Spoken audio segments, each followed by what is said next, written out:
Good morning, everyone, and thank you for joining us today for this morning's featured webinar. Presenting today is Stephen Whitman from Mercer. He's going to be covering top considerations for defined contribution plan sponsors in 2022. Stephen, I would say thank you for coming out on this very chilly morning, but luckily you didn't have to go anywhere, it looks like. So just thank you for joining us. Sure. Yes. My office basement is pretty toasty right now, so I hope you are all keeping warm as well. Thanks, Amanda. Very, very happy to be here this morning with all of you. Just a quick overview about myself. As Amanda mentioned, I am from Mercer. I represent our defined contribution group, specializing in really all things defined contribution related, from compliance to investment consulting to vendor management, et cetera. So what we're going to talk about today over the next 30 minutes or so, we're going to start off with data. We're going to see how data really drives participant engagement and can really help you as plan sponsors plan strategically for communication campaigns and just really helping participants acclimate to their defined contribution plan. We're also going to talk about investment products and how they are evolving in the marketplace. We'll talk a little bit about record keepers and how they have changed over the last several years in terms of size and scope. And then, of course, I'd be remiss if we didn't touch upon the goings in Washington and all of the regulatory changes that are up for discussion and hopefully finalization. And then we'll wrap up on fiduciary responsibilities. I'm going to talk first about data, as I mentioned. Whether you are crunching the numbers or not, this may sound a little intimidating, but I'm going to break it down for you in terms of what we mean by that. What we are thinking about is how you can use your data in a way that you're going to involve your retirement program and continuously meet your participant needs, and at the same time, protecting that information. As you think about taking your program going forward, it's really around design elements. And we start with participant engagement. Campaigns that you undertake with your participants and using that data to connect with them on a more personal and meaningful level, working closely with your record keeper, they're mainly housing all of this data. So they're able to really slice and dice demographics, segmenting populations, and really helping you understand where your participants fit in the overall scheme of the retirement plan. Also, building an investment menu, and this will accommodate all investors, novice investors, investors that really want the record keeper or the managers to do the work for them. And there's participants that really want to get in there, roll up their sleeves, and choose a balance between managers and different asset classes. All throughout this theme, it is really thinking about the elements of diversification, equity, and inclusion, and ensuring that all participants really feel that their financial needs are being met, that they're inclusive of the retirement program. And that's a term that we've been talking about for quite a while. And some of you may be wondering, how does DEI really pertain to a retirement plan? Well, as we know that different participants from different backgrounds, different levels within their company, different salaries, different socioeconomics, each of them have very specific needs, very specific goals. And the plan design, as well as the investments, need to be tailored to everyone so that everybody has an opportunity to make the most of this retirement program as they start saving for retirement. We've seen an expansion of record keeping capabilities in a way that allows them to extract specific data. Data is really king. It is really driving everything that we need to know about our population. They can analyze the data. They provide the data to you as the plan sponsor so that you can make sound decisions in order to engage your employee population. So whether you have started thinking about targeted communication campaigns in an effort to educate your participants more about the plan, more about the investment environment. You may be thinking about this short-term or long-term, but this aspect of your program will really help drive engagement and hopefully strategic decisions in the year to come, but for many years as participants continue on their holistic journey towards retirement. Well, the other side of this is that we need to think about protecting that data and all of the risk that's associated with it. We've certainly heard enough over the years about cybersecurity risk, data leaks. It also feels like there's a source out there that seems to know everything about us. Every time we pick up our phone and we go onto a social media site, I looked for tires the other day on my car, and all of a sudden, every time I go online, I see pictures of random tires everywhere. So it really feels like the data is driving everything that we do and everything that we see. And as you are likely aware, the Department of Labor came out with a list of best practices around cybersecurity. And this was done in April of last year. What they did and what this did was provide guidelines to plan sponsors and fiduciaries ways to govern and safeguard information, and especially participant data. And yes, this was focused really on cybersecurity, but there was broad applicability in focusing on fraud protection and prevention as well. And as you're thinking about your data and using that data for the good of your participants, you also have to think about safeguarding it. And there are many, many ways to do this. Some of you more than likely have engaged your internal IT folks or have even hired outside contractors to put in protective safeguards. If you have not done so, we really encourage you to look to those who regularly handle the security of personal identifiable information, otherwise known as PII, specific to retirement plans.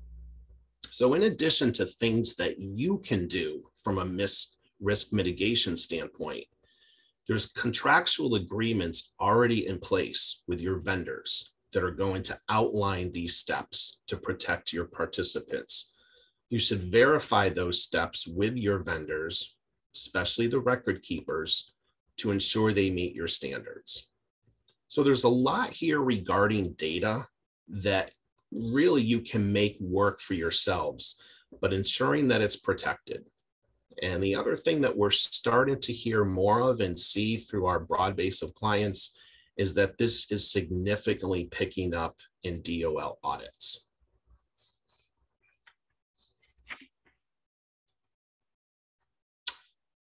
Now let's shift a little bit away from plan design and security over to investment product evolution. As we think about this theme, we continue to look, once again, it always goes back to data, to help us identify and understand investment product evolution and how we should think about investment products that are new to the marketplace and possibly taking a place in the investment lineup. There's been a lot of growth in the industry, and some have been around for some time, and others are starting to gain traction. We could spend the next several hours on each of these features, but given our limited time, and I'm sure that we want to just touch upon a couple. So I'm going to really start with retirement income. You've probably heard quite a bit of chatter around retirement income lately. There's ESG, socially governance funds, responsible funds, inflation protection. There's alternatives like private equity and hedge funds and real estate. Of course, there's DEI. There's managed accounts for those participants who really want to take the extra step and get personalization and advice. Let's start with retirement income. So quick refresher on retirement income, it's exactly what it sounds like. And in these types of products, they could be guaranteed, they could be non-guaranteed, and what participants have access to in terms of managing longevity risk. So longevity risk really ties into managing spend down. A lot of times participants will retire at their retirement age, 65, 67, and they'll have this 401k balance that they've accumulated over the years. And then the next question is, now what? I'm 67 years old. I'm told that I could live until I'm 85 or 90 or beyond. How do I make sure that this account balance and any other outside funds that I have will help me sustain longevity through retirement? Another hot topic is inflation protection, and it is certainly here, and it's not going away as quickly as some anticipated. So the question remains, are participants equipped to weather different types of inflation? And do they have the tools to really balance their needs between other investment products as they can protect their portfolio? And certainly last but not least, ESG. So we've been waiting on the current administration to come out with unproposed regulations, which we did receive towards the end of last year. We're now waiting on that regulation to be finalized, and we don't really know the exact timing, but we're expecting sometime around mid-2022. It's going to focus on selecting investments in a way that's going to take into account risk and return factors, and that's really the significant change here. It's no longer solely on non-pecuniary criteria. Above the social aspects of those funds and that asset classes, as a fiduciary, the risk, the return, the investment objective, the overall makeup of that fund has to be considered in addition to those social and economic features. I'm going to switch over to is growth a problem? Now, some of you may be wondering, growth is really never a problem. And in a lot of cases, that's true. The DC industry really appreciates big. The bigger, the better. More participants, more assets. The more assets they have in the plan, that's driving the buying power. And so sponsors have really benefited from additional capabilities. Record keeping consolidation has been occurring, and a lot of you have heard about those record keeping consolidations. A lot of them involve some of the bigger players that are really taking on other retirement businesses, and those retirement businesses have made the conscious decision to exit that business and focus on really one type of line of business. And from a fiduciary standpoint, plan sponsors like yourselves have really benefited from that consolidation. We're expecting to see a lot of this going forward in 2022, just as we saw in 2021.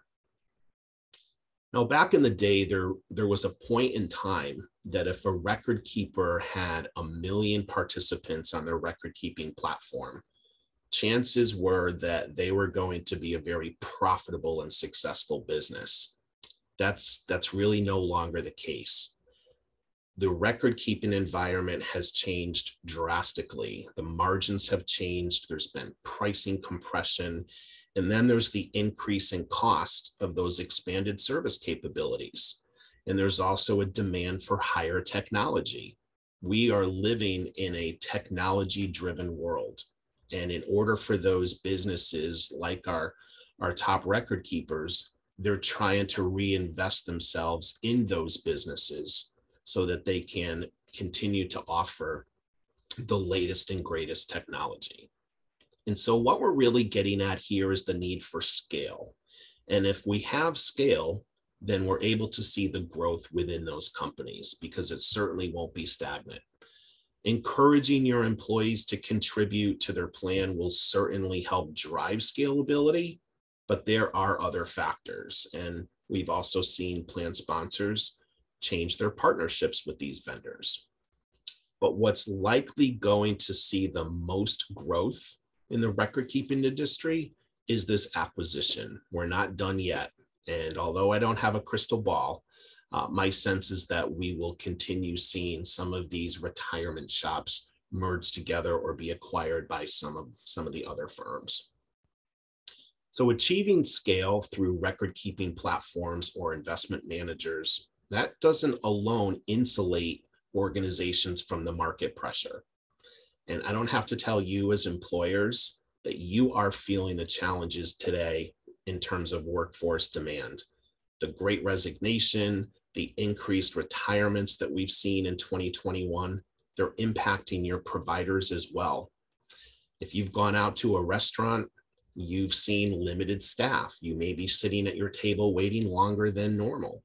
And that's the same that's holding true in the retirement industry, specifically our record keepers. You may be on hold a lot longer when you're calling the call center and looking for assistance on your plan.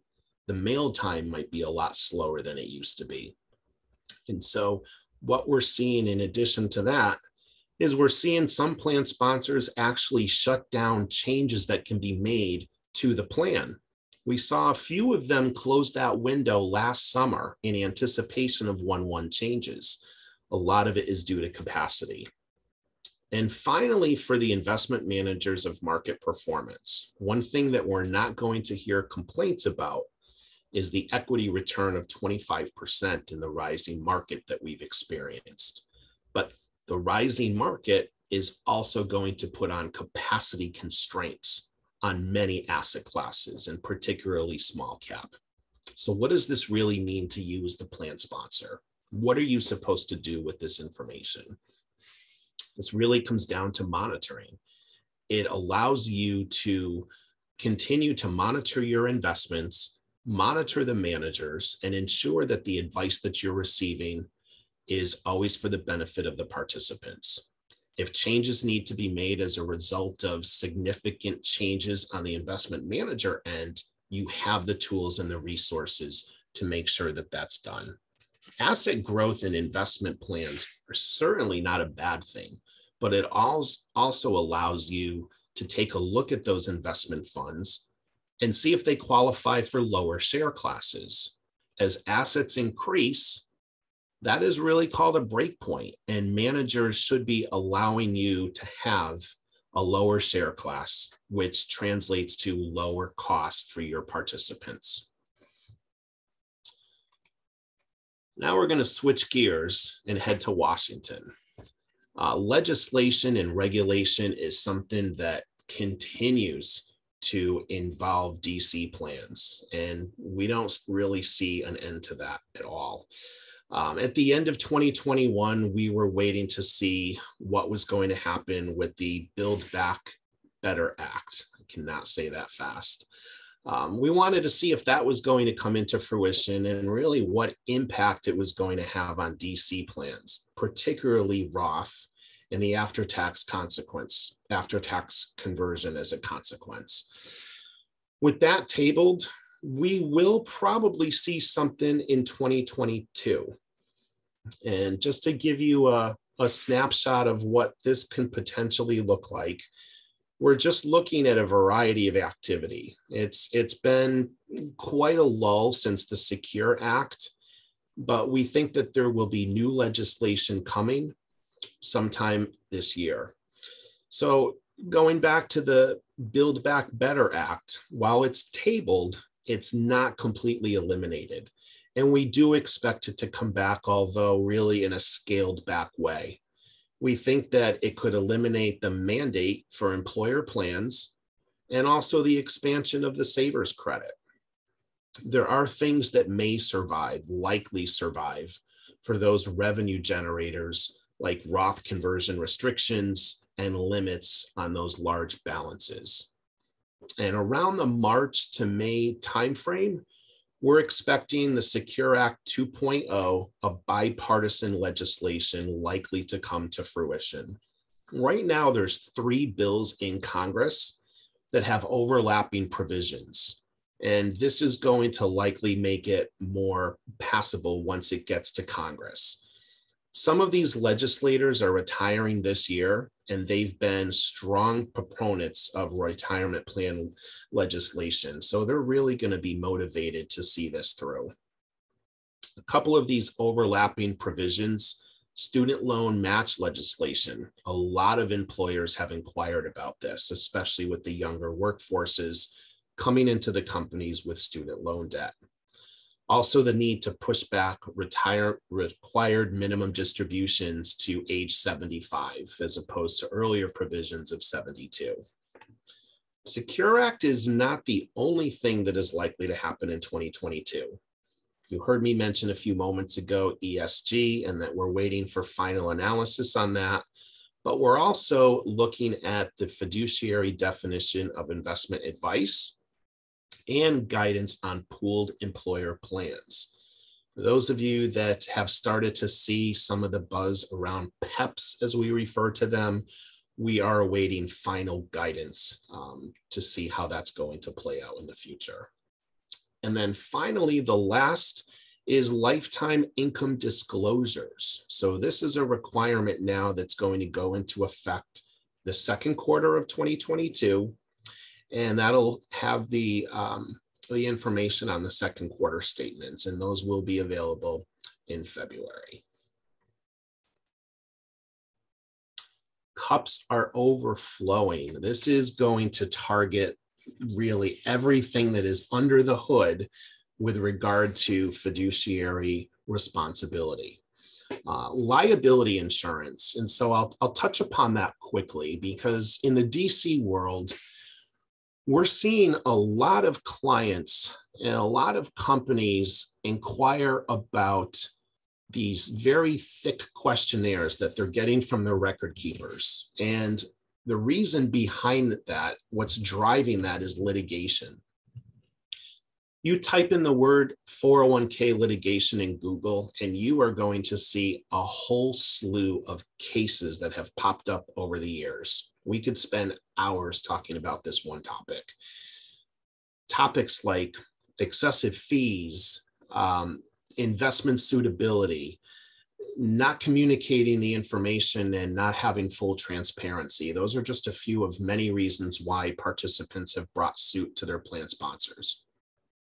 Because of that litigation, it's driving the premiums on fiduciary liability insurance. So what record keepers have done was they've created these questionnaires to send out to clients, to plan sponsors, and have asked very detailed questions. When was the last time you took your plan to market? When was the last time you did a full due diligence? What are the expenses of the investments in your plan, and how are you communicating those to participants?